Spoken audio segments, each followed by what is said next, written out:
আসসালামু আলাইকুম। চরম এক অস্থিরতার মধ্য দিয়ে আমরা অতিক্রম করতেছিলাম সময়। সারা বাংলাদেশ ছিল যেন অস্থিরতার অভয়ারণ্য। শান্তি বলতে কিছুই ছিল না। একটা অরাজকতা নেমে এসেছিল পুরো বাংলাদেশে।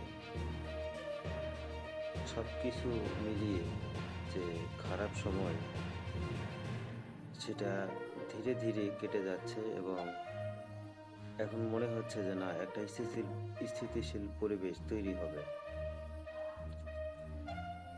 গতকালকের ভোটে বিএনপি জোট বিপুল পরিমাণ ভোটে বিপুল পরিমাণ আসনে জয়লাভ করেছে এবং তারা সরকার গঠন করতে যাচ্ছে।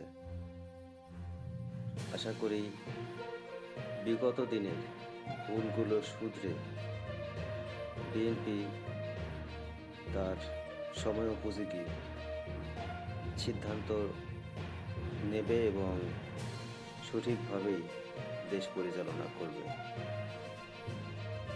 এবং তারেক রহমানের প্রতি উদাত্ত এই আহ্বান থাকবে যে শুধু দলীয় কর্মী আর চাটুকারদের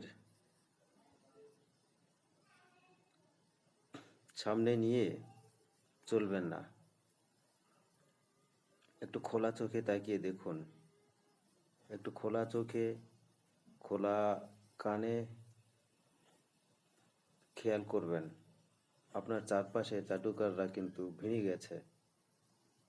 দেশের মানুষের প্রকৃত কথা, প্রকৃত তথ্য আপনার কান পর্যন্ত পৌঁছাবে না। ঠিক আপনার পূর্ববর্তীদের যা হয়েছিল, আপনি এমন ভুল করবেন না। এগিয়ে যান, শুভকামনা।